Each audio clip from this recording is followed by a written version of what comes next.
everyone, welcome back to On Purpose, the #1 health podcast in the world. Thanks to each and every single one of you that come back every week to listen, learn, and grow. Today's guest is someone that I've been looking forward to interviewing for a very long time. I believe that she was actually one of the first names on my list when I launched the podcast 2 years ago, of someone that I was really excited to sit down with. So to me, this is a super special moment, and I think you're in for a real treat. Today's guest is the one and only Priyanka Chopra, and today we're talking about her new memoir, Unfinished. For the two people who are listening who don't know who Priyanka is an actor, singer, and film producer. She's been in the entertainment industry for over 20 years that spans both the East and West. Her Bollywood superstardom began when she won Miss World 2000, and she hasn't slowed down since. From starting her own production company and now having so many successful hit movies and TV shows in the US, and of course most recently marrying her beloved Nick Jonas, Priyanka's story is remarkable to say the least, and you can pick up her book Unfinished on February 9th. Please welcome to the show On Purpose, Priyanka Chopra. Jonas. Thank you. It's all right. Everyone forgets that. Sorry, Nick. It's a new edition, and I've had 35 years of my life as just Priyanka Chopra. Most people know me as just that, so it's going to take a second. It's fine. I've been watching you for so many years since I was a kid, and obviously you were a kid too when you started in the industry, and so I've been hearing your name and saying your name for so long. But no offense, Nick, my wife is also the same. She has my name lost on her name too, so people forget me all the time. So we have something in common. It's not really forgetting you, Jay. It's forgetting your last name. There's a difference. True. Thank you for the clarification. That makes my ego feel a bit better. But honestly, it's such a joy to have you here. I meant what I said when we first launched the podcast. You were one of the first names that I wrote down as someone that I was excited to speak with. And I saw a few days ago on Instagram, you posted a picture of yourself at age 17. And it was a great throwback. And I was wondering two things. The first thing is, what is a piece of advice that you wish you had at 17? And the other way around, is there a piece of advice or wisdom that your 17-year-old self would potentially share with you now where you are today? Yeah, I have actually answers for both. What I would tell that 17-year-old, I was bright-eyed, bushy-tailed. I'd just been selected into the Miss India pageant. I'd just turned 17, and I was like, oh my gosh, I'm going to be a model. And I'd never thought about that. My teenage vanity was piqued. And what I would have told that girl is, just breathe and just chill a little. I was very hard on myself because everything that I've made so far, with the encouragement of my family, has kind of been self-made. I had to learn on the job. I didn't know anything. I came from in high school in an engineering background, or I wanted to be an engineer. And life just kind of had other plans, and are you going to swim, are you going to sink? And I will always swim. So I've just I think that what I would tell, I used to really take it very seriously. I berated myself a lot, and I was hard on myself, and I would tell my younger self, chill out, time heals everything, it'll all be fine. And what she would probably tell me is to not get caught up in my schedule and in the multiple things that I juggle, and not forget the excitement of doing what I'm doing. Sometimes it's hard, after you do it for such a long time, you have to remind yourself to be excited and be inspired and, feel sort of alive instead of it being a job. And I think that's what she would tell me. I love that. Both of those are beautiful answers, and I wanted to ask that to you because I think often we think like, oh, we have the wisdom now and we can advise our younger selves, but in the way you shared your answer, there's so much wisdom coming back, and I think that's a great reminder for everyone. Now, I saw a video again on your Instagram where you just received the book a couple of days ago. I had the digital version up until this morning when I finally got the physical version. So I've been flicking through on the digital version. It's nice to have it physically here. I'm intrigued that, what chapter of your life, you spoke about excitement there, what chapter of your life was the most exciting to reflect and write upon? Because it's such a fascinating thing to write a memoir. But which part of it was your favorite of going through? My childhood, because I hadn't thought about it for a really long time. In fact, just writing the memoir was so healing and weirdly sort of inspiring. I just remember never remembering, I sat down to write it and I had never thought about what had happened in my life. I never looked back. I was only running, as you know, the entertainment business, our jobs are very transitory, it's not consistent, it's not stable. What you are as much as your next job. You don't know where your next check's coming from. You don't know where you're going to be moving. So there's a constant hustle and you're running all the time.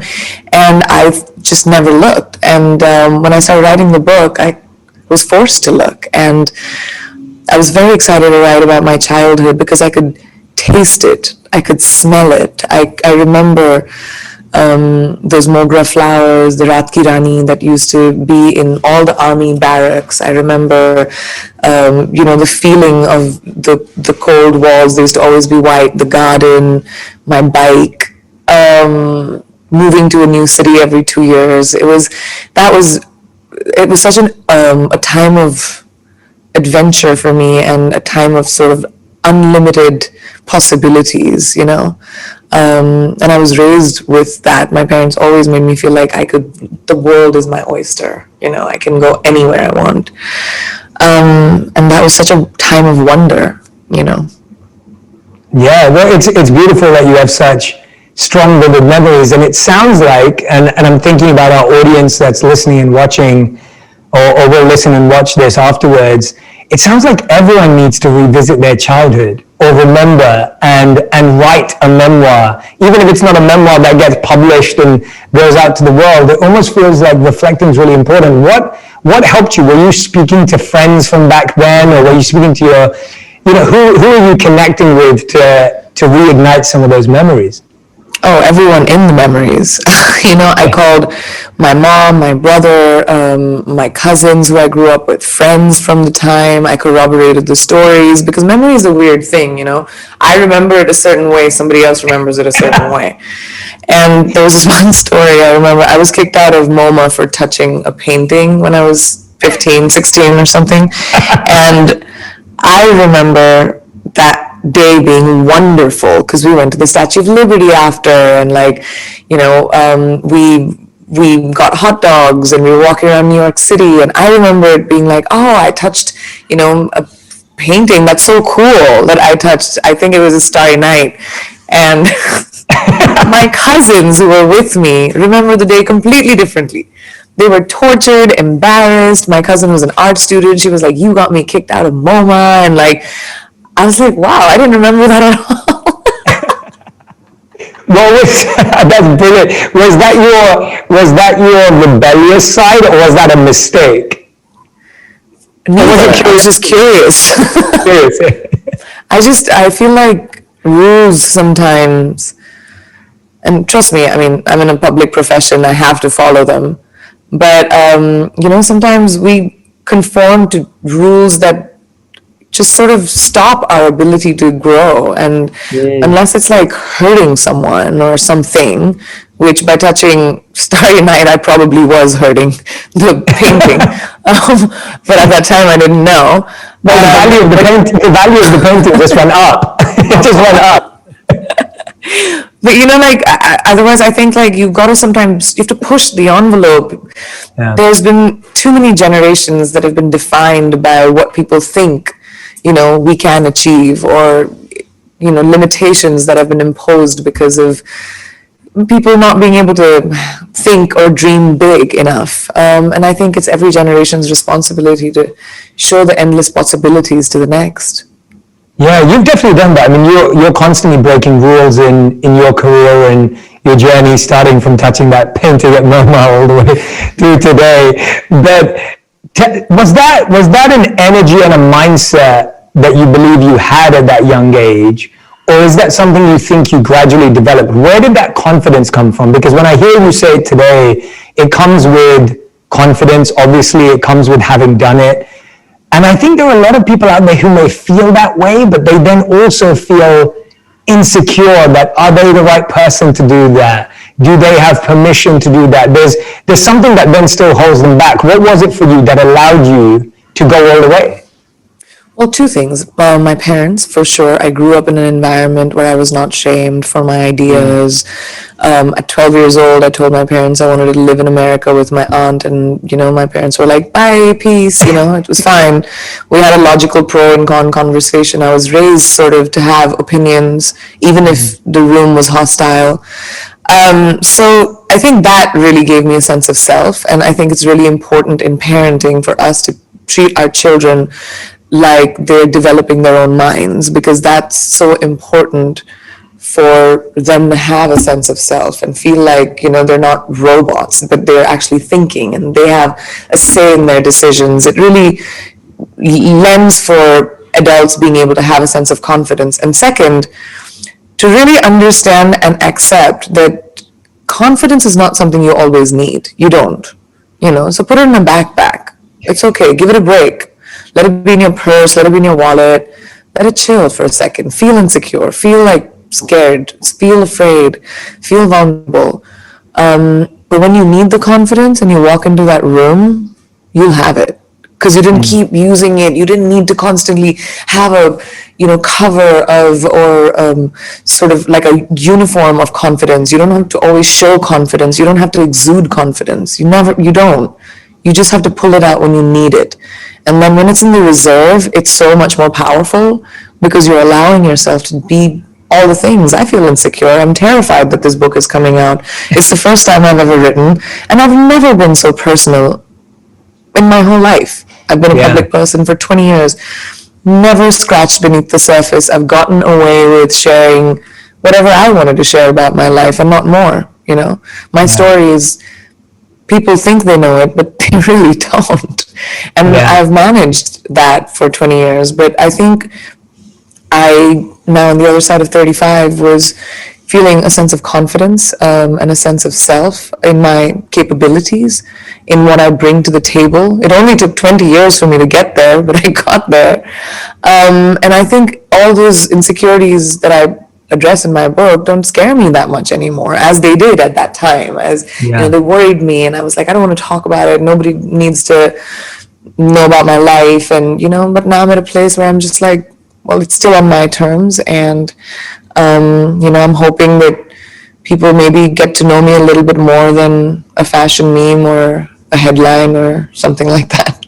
Yeah, I think that's what I love about it. From the few pages that I've flicked through, I definitely see you allowing yourself, and that's the power of a book, though. And so I relate to that insecurity. My first book came out last September. I know. We know your first book.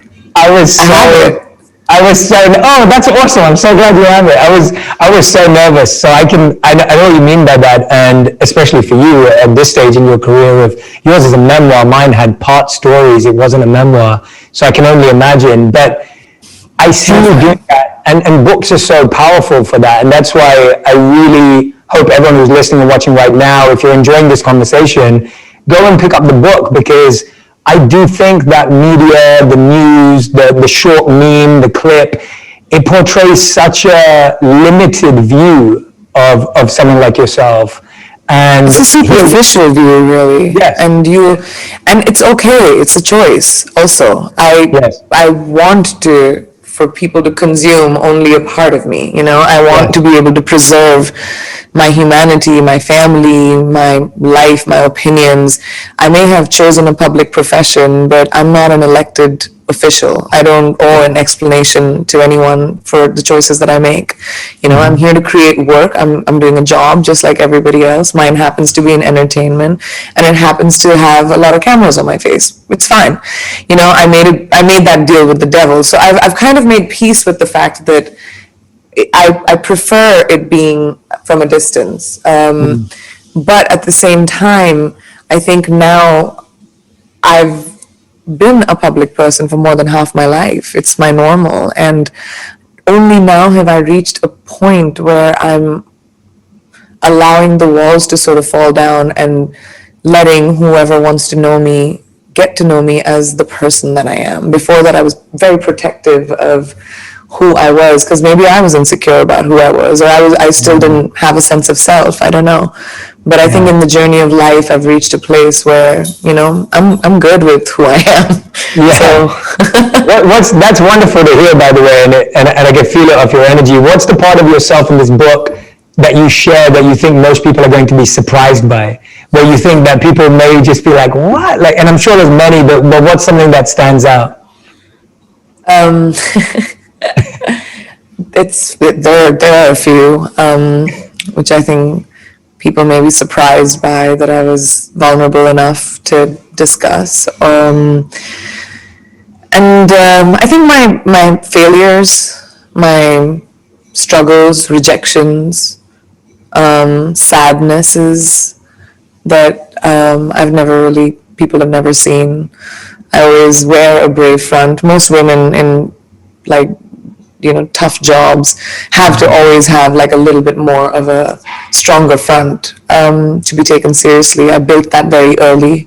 At 18, to be thrown into the limelight of this job, I mean, you know it, you've been in it for a long time, you know, it's a crazy profession. The expectations, the pressure, you know, to deliver under that scrutiny, to be artistic, to yet have a point of view, to be unique, not, you know, have your own trajectory, because that's the only way it'll work. You know, nobody wants Me Too's in the entertainment business. You want new kind of, you know, you have to always have a sense of evolution. So it was really, really scary in the beginning. And I think everything just changes with time. And this was one of the good changes that came out of it for me. Yeah, no, absolutely. And I'm hoping that, I wonder, do you think that's changing now if someone's coming into the entertainment industry today at 18, or do you think it hasn't changed? Where's your perception on that when you're guiding young artists or seeing people that you follow on social media, or, you know, whatever it may be?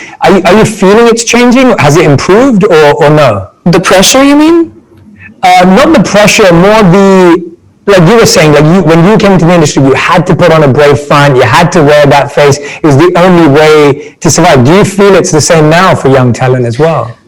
I think, well, I was talking about definitely as a female in the as a female business. Oh, as a female, okay. Yes. I think so. I think, you know, it's still hard when you're starting out for women to be taken seriously, for your ideas to be given the kind of credence that a man's would as quickly, probably, you know, especially in professions where you know, normally you don't see women, because, you know, women have never been pushed in that direction, or women have never wanted to go in that direction because it was never normalized for them that their ambitions could go in that direction. Business, politics, you know, to be heads of companies, engineering, like, you know, coding, policy making, like stuff like that, lawyers. Women have just about in the last few generations been coming to the fore and, you know, are standing neck to neck with guys, but it's still an anomaly. It's still not as normal in terms of numbers. It's still not equal. So until that happens, I think it will be hard for, you know, young girls to be taken seriously when they come into professions that are predominantly male. But it's okay. You know, women before us have fought the fight, and women after us will fight the fight. It'll just hopefully not be the same fight. Hopefully our generation will not let our kids inherit our problems, you know. As women, we are definitely working in that direction, but I think as the world needs to sit up and take notice that this demand is loud because it's a requirement. This demand is loud because that's what's right, and that is the reflection of the world. Women are 50% of it, and we should be reflected in every area. And basically feminism is that, right? Like, don't decide for me what I should be doing, when I should be doing it, and how I should be doing it. Just like men have had that freedom, give me that as well. Yeah. So I guess it's that. Sorry, we deviated completely. No, you're not deviating at all. It's a strong message, and I stand by it. So it's a great message, and it's really interesting where male privilege is a really interesting thing to reflect on. I remember when I first started reflecting on it, it was even really a few years back, and I feel very much I was raised by my mom, and I have a younger sister, so I'm very close to the women in my life, but it started to strike me in a crazy way that I grew up having had certain dreams of becoming something that my sister couldn't have had. And that wasn't because of the way we were parented, it was because of what you saw. And when that really hit me and I stood and looked at that, and I often encourage a lot of my friends in that direction too, I'm like, if you really think about, if they have a son and a daughter, I'm like, if you really think about some of the options that don't seem available to your daughter, that she may never consider a career. And I really think that consideration is where the equality is, like the opportunity of even having that idea of I could do that. The opportunity of having choice, I think. You know, a lot of women, I am extremely privileged that I was raised by a feminist, I'm married to a feminist. I'm extremely privileged that my parents, which is why I brought up parenting earlier. A big reason I have a sense of confidence, and I'm on this side of the fight, because it's not as hard as it is on so many women around the world. I still had to fight. Of course, I had to break down the doors, and I had to, prove a point to be taken seriously. I was kicked out of movies and replaced, and, all the things. But I still had it so much easier. There are women around the world that don't have a say in their life, that are married off when, other people decide, that people choose who they are married to, whether they can work or not, when they should have children, what kind of children they should have. And that doesn't mean giving up culture. That doesn't mean giving up tradition. It just means creating opportunity. My father told me when I was very, very young, my mom since I was 9 years old, you will have financial independence before anything you do. It doesn't matter whose daughter you are. It doesn't matter, who you're married to.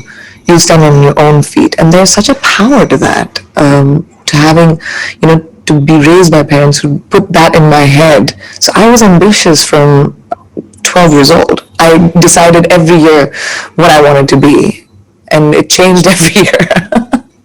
I love hearing that, and it reminded me of something you've said before when you were speaking about your father there, about how Nick for you shares this same admiration of your power and your ambition, and feels supportive and excited and enthusiastic about the way you carry yourself.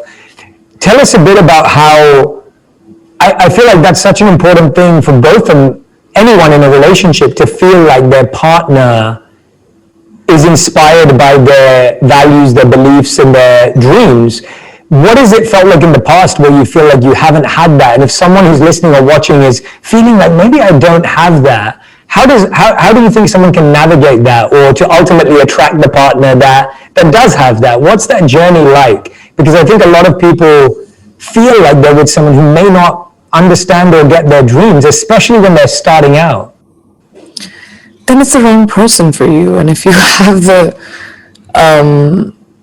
especially if you're starting out and you're testing the waters, and I think it's so crucial, if you have a choice in your life, to end up with someone who is not like enthused by your dreams, is at least interested in them, is at least excited about them, or is at least encouraging.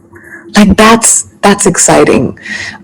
Because everyone's busy and everyone has a thing in their lives, but to make the effort to to make the effort to make you feel like your dreams are as important as the other one is such a gift. And I have been very blessed to have that. You know, I find wherever you are in your relationship, obviously you and Nick lead extremely busy lives. You know, my wife and I lead busy lives, and I feel even if someone's not in the entertainment industry or the media industry, everyone feels like they live busy lives. What does support look like when two people are busy, driven, and ambitious? Because you obviously have it, you're speaking about it right now, and it's beautiful. What does that actually look like in a real practical sense? Obviously, the last 6 months or the last 12 months have been different, but in reality, what does that look like? Because I feel that maybe sometimes we have false expectations. Sometimes you want, you know, it's not natural that you can be at every show Nick does. It's not natural for him to be at every set you're doing. Same with me and my wife. Like, my wife can't be at every event I'm speaking at. I can't be at every interview or something she's doing. What does support look like? What does love look like in a very real, practical sense?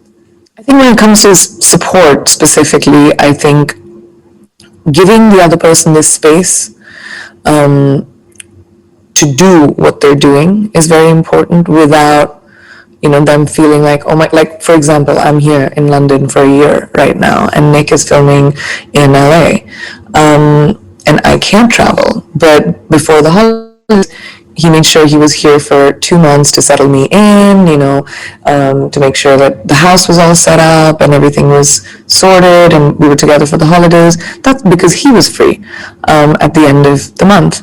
And that support, you know, it doesn't have to be large, it doesn't have to be, you know, a big expression of, I don't know, love or big gifts. It's not. It's about giving space. It's about giving freedom. It's about appreciation. And I find this one thing really helpful. I always think about when, you know, he's busy or he's having a crazy day, which he does for me as well, which is amazing, and everyone can follow this and it's super easy, is to think about how can I make that person's day easier? Just like, and that's such a lovely, loving thing. Just sometimes I'm, you know, back to back, especially when I was doing promo, I was doing like 20 interviews, and suddenly there'd be like a really nice cocktail that would come in the evening, or suddenly there'd be a really nice like cup of coffee, or, you know, something to eat for me that would come in. And it's just like so sweet to think about that. Or if I'm sitting outside, you know, he'll bring a blanket and put it. It's just being thoughtful and aware about your person. And, you know, that's the greatest form of love, is showing it without really asking for it. Yeah, that's such a great piece of advice. I love that. To be, you said to be thoughtfully aware, and I think that's so true. And the beautiful thing about everything you just said is that it's free, it's cheap, it's small, it's simple, it's accessible. It's the best gift. Yeah, and it's the best gift.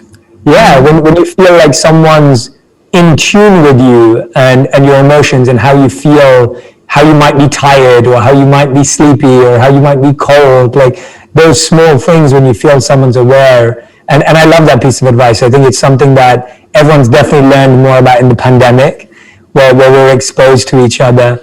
Tell me a bit about the title Unfinished, because obviously it leads to your determined, ambitious voice, but what other parts of your growth, maybe internally, personally, do you feel you're unfinished on or working on? I mean, so much. I've just about, you know, I'm in my 30s, and this decade has been amazing because I've just, you know, found my strength, I think, as a woman.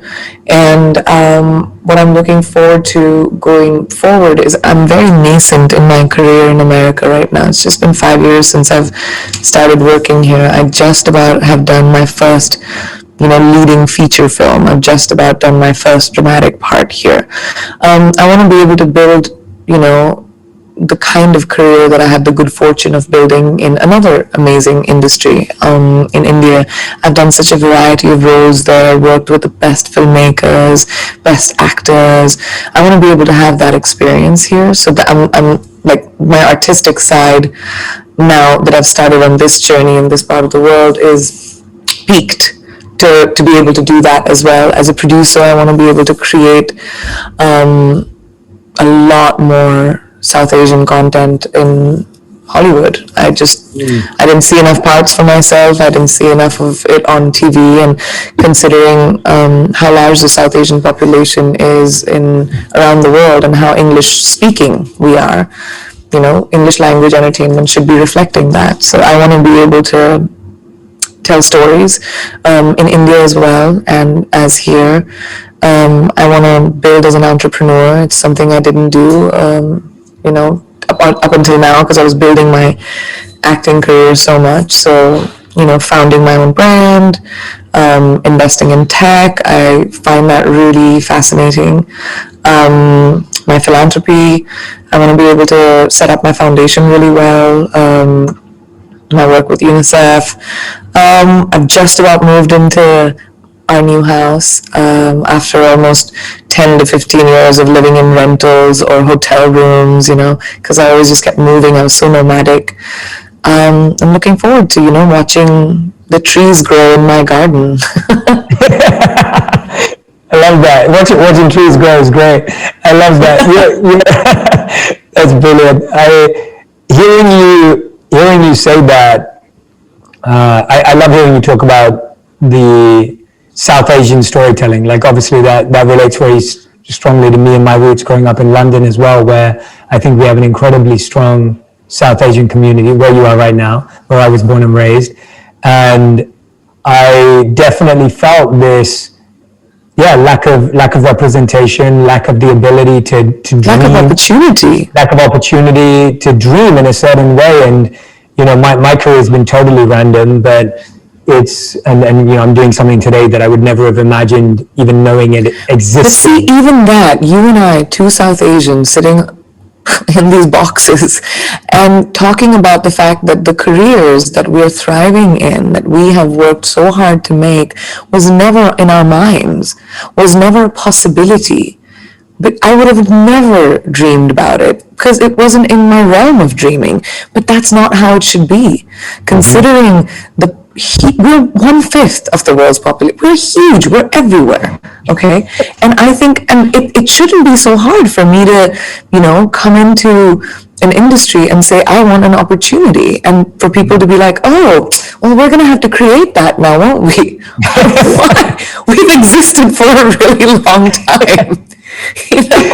It's the irony of it is so amusing, but sad at the same time. Yeah, no, that resonates very strongly with me because I didn't even know any careers existed. And when I say this, I don't say it lightly. I genuinely didn't believe careers existed outside of medicine, engineering, and business. Like, I didn't know that you could have a successful career in anything else. Me neither. At 17, when it was a fluke why I got into the Miss India pageant, and that kind of kick-started everything for me. But I wanted to be an engineer because those were the options: doctor, engineer, lawyer. And if you come from an academic family or failure, if you come from an academic family, or our parents are immigrants, and our parents, like my parents, even in India, were building their businesses for the first time. It wasn't inherited from them, so they also were surviving. And I think it's that survival instinct that sort of pushed them to put the aspirations that they knew best, on their kids. Like, this is the best job, you'll always make money, you will be stable. Yes. But also the internet sort of changed our, I think, our generation. The fact that the internet made the world such a small place, which is another big reason why we should see so much more representation, is because we're catering to the whole world now. Definitely. You're reminding me of a few years ago. Before I actually started doing what I do today, I went to a presenter training day run by the BBC in London at Pinewood Studios. I'm sure you know it or have seen it. And we went to these studios, and it was an ethnic minority TV training day. So it was only for ethnic minorities. So I went into this room, and there were just 5 brown and black people in there. That was it. And it was a free training session on presenting and seeing if you had the skills to be in media. And then I remember at the end of it saying, like, oh, is there any opportunity? Where do we? And they're like, no, there are no opportunities. And I said, what? You called us all here to train us, to tell us there are no opportunities? And they were like, oh, but you can start a YouTube channel. And that's what you're saying about social media is so true, that it was so hard to find an entry point without being able to create your own community. And I think I love the way the world's gone, because now it's allowed each and every single one of us to create a community around what we care about. And that's what I wanted to ask you, that today you're an entrepreneur, you're an actor, you're a producer, you have your own production company. How do you define Priyam Couture Prajonas' purpose that kind of cascades into all those areas? Like what do you see as your purpose in the work that you're doing? Because to me, it seems it's always been driven by purpose. It definitely has. It's always to evolve. I feel like my purpose is to find the next thing that I can do, the next new thing, the next thing that I can push the envelope on, or the next thing where I can push the goalpost. I want to do something, different. That's not what I've always been driven to, and that doesn't mean every choice is that, but that's the eventual big picture purpose, to be able to sort of, I've been given such an incredible opportunity from the beginning of my career. I don't take that lightly. There are so many people around the world that are probably more talented than me, probably more deserving than me, but the sum of the opportunities I chose is the reason why I'm here today, and I don't take that for granted at all.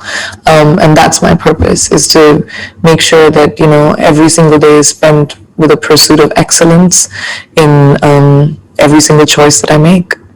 What are three truths that you live by?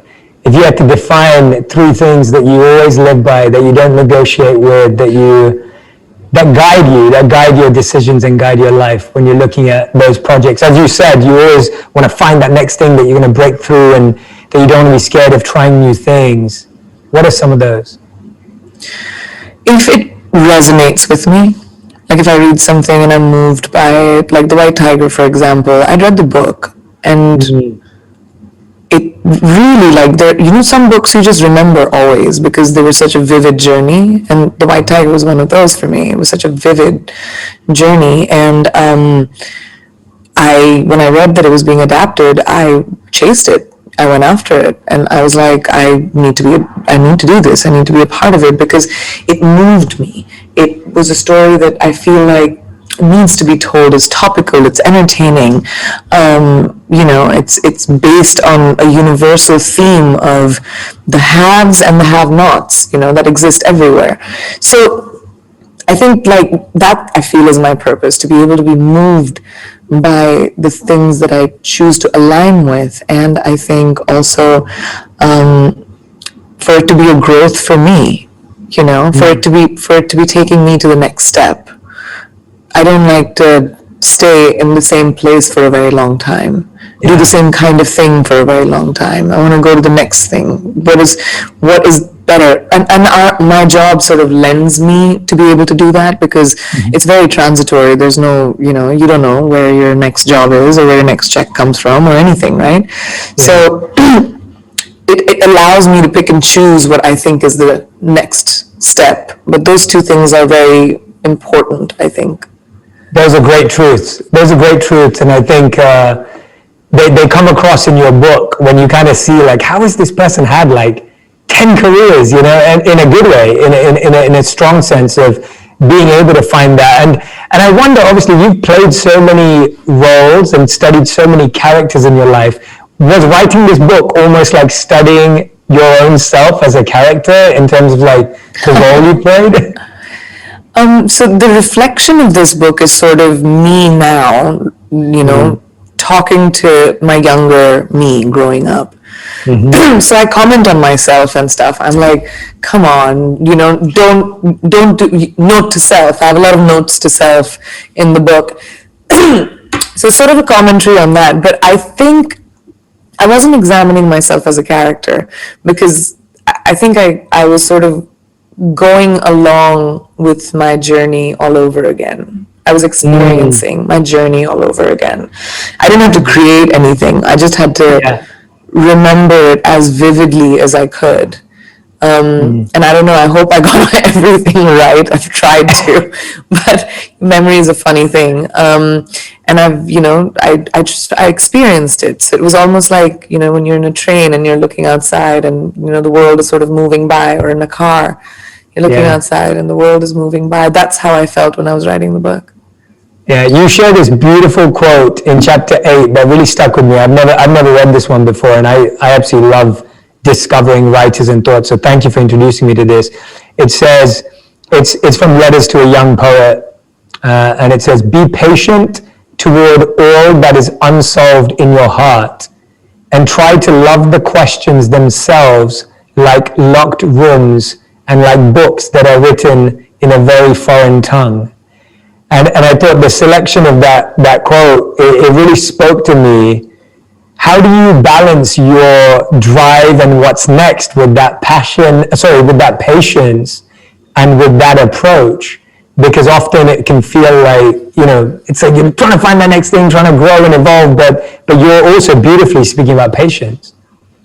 Well, I bifurcated. I'm not patient in my job, but I'm patient as a person. And my job doesn't make me.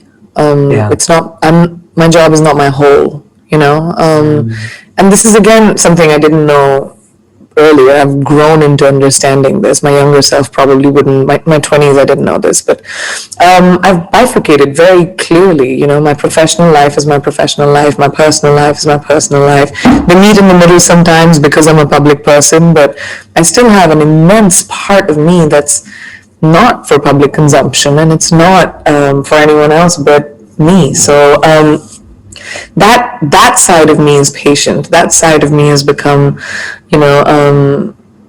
calmer, a little bit more having, stable, maybe having my feet on the ground a little bit. But my professional self is still in a tizzy. I'm impatient. I want the next thing right now. I wake up in the morning thinking about my entire day and how I'm going to achieve every single thing at 0 to 60. And that works for that girl. It doesn't work for this girl. And it took a lot of introspection for me to get here, actually. In that chapter, I actually talk about that journey of getting to that place, because I wasn't there. And a lot of my professional attitude, which was, I am going to do everything I can to make this the best. I took a lot of the onus of life upon myself as well, and it hurt me. And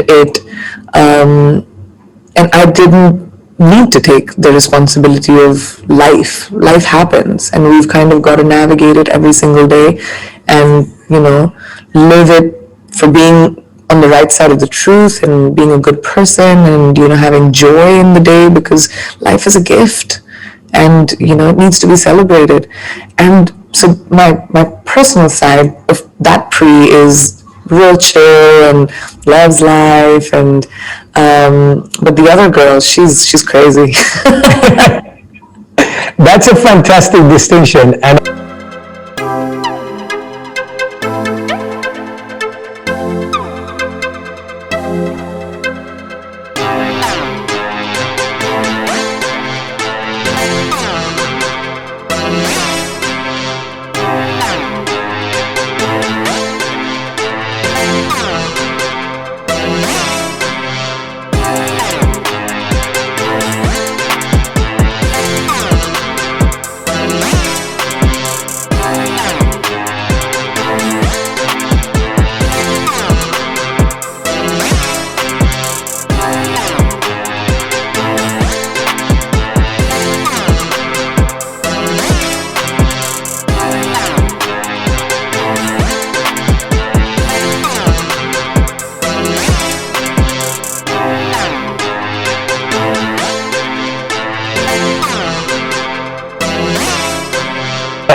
I love that. I'm so glad that you shared that with us. That's such a great way of helping people understand how two seemingly opposite ideas can coexist.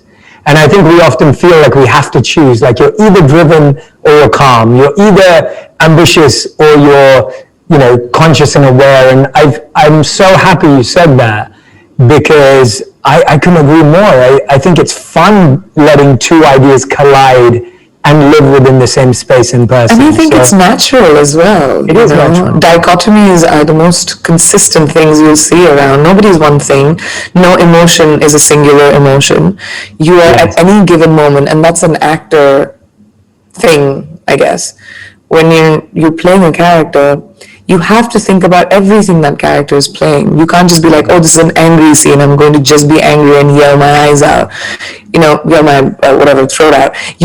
That's not a good actor. You're not even scratching beneath the surface. The actor who thinks about, oh my gosh, I'm getting late, or I have to have this conversation, it's also cold, and I'm like mad about whatever last week, my job, I got fired. You've got to think about all of those elements. So in the same way, in life, we never have to choose one thing. So that we need to take that pressure off of our backs, that you don't have to be on one solitary journey. You can choose to be on any journey at any time. You can choose to feel, as long as you take the pressure. We put too much pressure on ourselves to function. We create boxes and glass ceilings for ourselves because we're like, oh, this is the only way I can be, and that's how you're successful. There's no black or white in the world. Everyone lives in grays. Yeah. Thank you so much for sharing that passionately. I can feel your passion just like flying through the screen. You're like, everyone who's listening and watching, this is just, straight. It's beautiful. It's fantastic. Priyanka, you've been so kind and generous with your time. We end every podcast with two segments. These segments are called Fill in the Blank and the Fast Five. The fill in the blank is a fill in the blank round, very aware, and then I'll introduce the Fast Five later. So if you're ready, this is your fill in the blank. Okay. So the hardest part about my job is? The hours, and fill in the blank. The blank is the hours. Basically, I have to explain that because, my job can come up at any time on any day. It doesn't matter if it's someone's birthday. It doesn't matter if it is, my anniversary. It doesn't matter if I am, going to a friend's wedding. If the job comes up, you've got to kind of deliver. That's the hardest part, really. Yeah, and I want to be honest and let everyone know right now it's 7 p.m. where Priyanka is. It's 11 a.m. where I am, so she's still here kindly doing this interview. So just to be really honest about the hours and the work. I'm going to be doing it until 1 a.m. Yeah, I believe you. Okay, next one. 2020 gave me a new perspective on? Creativity. Because it gave me a sense of balance. I became a lot more creative, I think. Yeah, that makes sense. That stillness, that clarity, that slow down for once. The luxury of time, which I never have. Yeah. And I've never chosen. this forced time was very helpful. Yeah, I love that. My power comes from? My family. Working hard makes me feel? Fulfilled. Storytelling is? A joy. And my dogs are? My world. I love it. Okay, this is your final five. So questions can be one word to one sentence maximum. You did extremely well on the fill in the blank. So these are one word to one sentence maximum. Okay. Who do you go to for?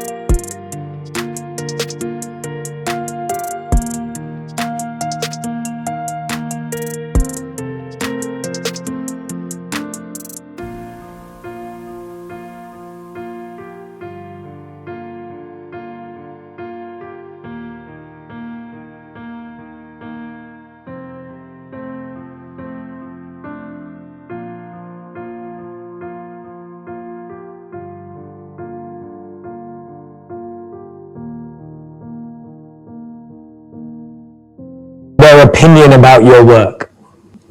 Nobody. Great answer. I love it. I love it. It's a great answer. I let the people decide. You know, one of my favorite things about you over the years is just how straight talking you are, and obviously my intention has only been positive towards you, but I've loved watching your interviews where someone tries to ask just an awkward, irrelevant question, and you always just give them the best answer. Like it's so fun to watch. It's so fun. Thank you. I haven't been able to be on the other end of it, thankfully, but it's great. It's great. Okay, what's the best piece of advice you ever received? To have courage of conviction.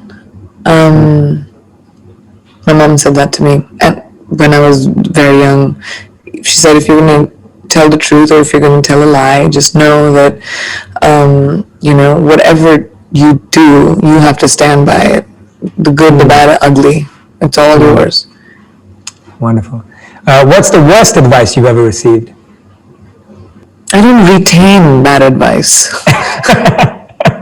Great answer. That's a great answer. It's awesome. Yeah, it makes perfect sense. Why would I don't have the place in my brain for it. There's too many other things floating around.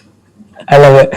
Question number 4. What's something that you know to be true for you, but that other people may disagree on? So something that you're confident is true, but other people may not understand it fully. But I'm actually, like you, a monk. People won't believe it. Because most people, even my closest family would be like, no, because I'm always like in a tizzy, but I'm actually inherently a monk. Rather close to monk. Not really, actually. I love it. No, I love it. That's great. That was the whole reason why I was encouraging people to have a monk mindset, that anyone in the world can have that. So I love hearing. That's beautiful. You don't have to live like a monk to think like a monk. So I'm glad. Totally. That's great. Okay, 5th and final question. If you could make one law in the world that everyone had to follow, what would it be? No one goes hungry, is my law. It's the worst thing to see. If we could change just that, it would really change a lot of things. That's such a great law. We've never had anyone say that before, so I'm really happy you shared that, and I couldn't agree more. As a monk, we worked on several food distribution programs in India where I was, and it was so meaningful to see. But there's so much work that needs to be done in that space all across the world. All over the world. Oh my gosh, everywhere.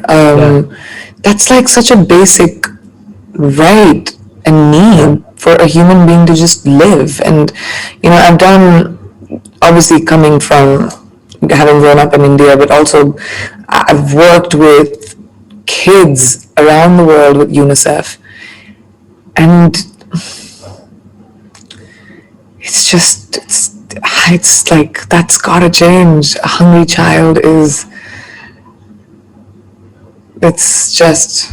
it's not right. It's not natural, Yeah. And it's like, we talk about, as we were talking about, the dreams and the ambitions, but it all starts with food and water, and it starts with those basic necessities to help that person. So that's a beautiful. And we also, as privileged society, have become very desensitized to it. We drive past homeless shelter, thinking about it. And I'm not saying that each person needs to empty their wallets and like make a difference to the world. I think yes, it is the responsibility of the large earners, definitely, of the billionaires of the world, because in a big way. But I think also the responsibility of each one of us to just do whatever we can, and that doesn't have to be large. It could be just kindness, compassion, change someone's life. Just look around you, your neighborhood. Just that itself will be helpful. As a kid, my mom told me, no matter how badly off you are, how bad your circumstances are, someone's worse off than you. And that's just the truth of the world. Yeah. I love how much you remember and quote your parents. It's such a beautiful thing, because it shows you the power of good parenting and it really is. from a young age because it's such a special thing. So they also repeated themselves a lot. That's brilliant. I love that. They just kept saying the same thing every birthday. Every birthday. I was like, all right, I get it. Well, the repetition worked. It worked. I wrote a book about them. So. Yeah, I love it. Yeah, the repetition worked so much that if you want to be parented by Priyanka Chopra Jonas' parents, this is what's in the link. No, please go and grab a copy. We're putting the link everywhere for Unfinished, a memoir by Priyanka Chopra Jonas. Go and grab the book. Go and read it. Go and share it.